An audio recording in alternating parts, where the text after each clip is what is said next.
So a decision was made by the council to make a report to the police when that sound recording was played, because the council wanted to have an investigation as to whether there'd been any kind of interception of communications, any listening devices, any bugging of the rooms or anything like that, or any other evidence of any criminal activity. So the decision was made to make a referral to the police, and obviously then it's over to the police to decide whether there's anything worth investigating and any actions that they need to take. Sorry, could you say again?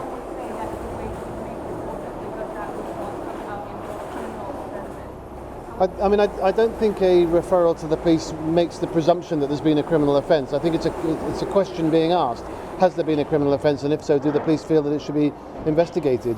So the council decision was to make that referral. I don't think it makes any presumption about exactly what the findings of that investigation would be. Do you think the behaviour is acceptable about the leak of the recording of the council meeting? No, I think, and I said this after the council meeting, and I've said it repeatedly, I think the lack of respect for confidentiality which exists in Hong Kong and at Hong Kong U is deplorable and is actually undermining the functioning of the university. And this has started happening long before Billy Fung, for example, was a member of council. This has happened all the time I've been here, and indeed I think before I was here, and I gather it applies to other activities in Hong Kong as well. And the principle of confidentiality is important to allow governing bodies and decision-making bodies to function effectively. And if you can't be confident that there will be confidentiality, it does impair the functioning, and I think it's a big problem. So I'm very pleased that the council is investigating not just the recent leakages, including the sound recording, but actually all the leakages that have gone on before as well.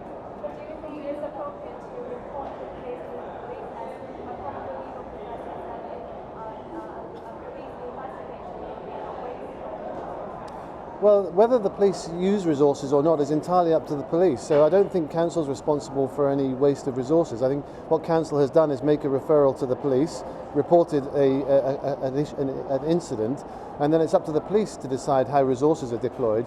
So if the police deems it worth spending their resources on it, then that's entirely a matter for them. I think the council decision was to make the referral and then leave it up to the police to decide what to do next.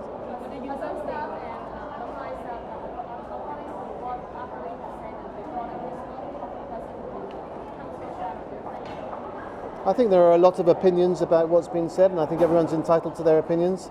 The decision about who becomes council chairman or indeed a member of council is up to the chancellor of the university. So that's a decision which we will work with and we will respect. I think everyone's entitled to express their opinions. The fundamental point is that those remarks were made in what should have been a confidential council meeting, and they shouldn't have been released into the public domain, and I deplore the lack of confidentiality that's led to that. A disciplinary committee.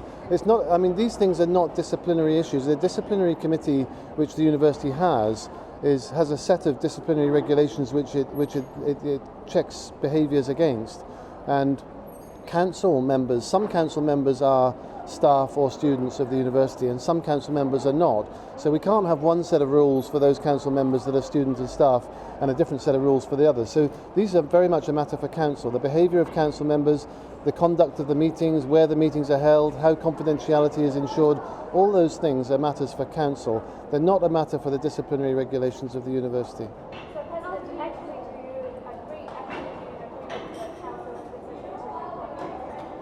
So I'm a member of council and I abide by collective decision making. I mean, as it happens, as you know, that decision wasn't made at a meeting of council because it had to be made very quickly, and I think it was made by the chairman and the secretary of council on behalf of council.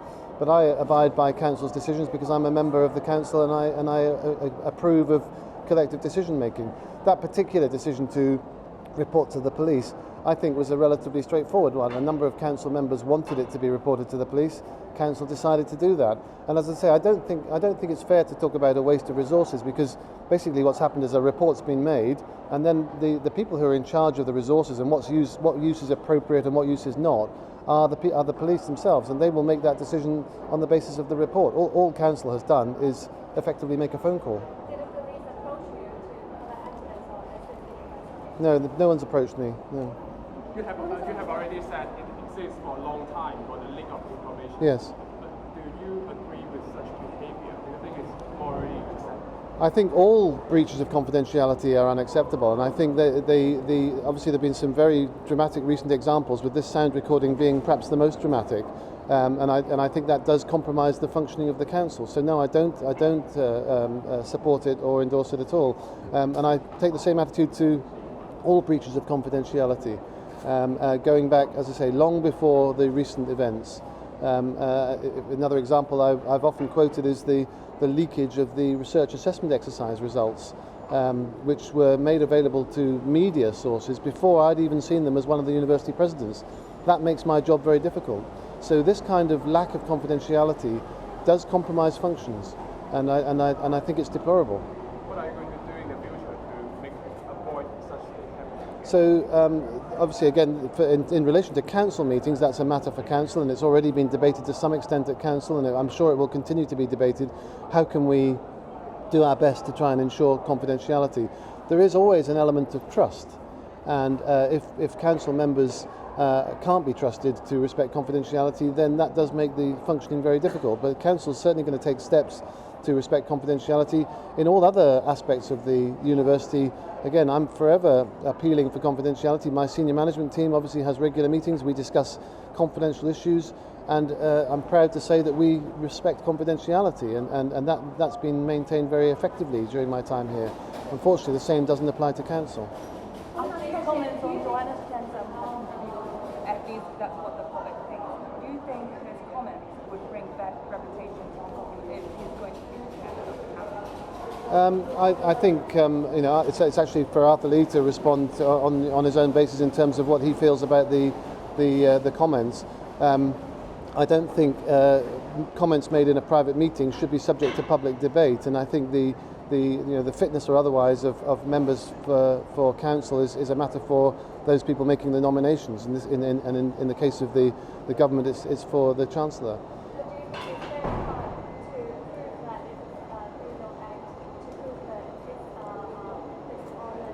I mean, I'm not an expert on what's a criminal act and what's not.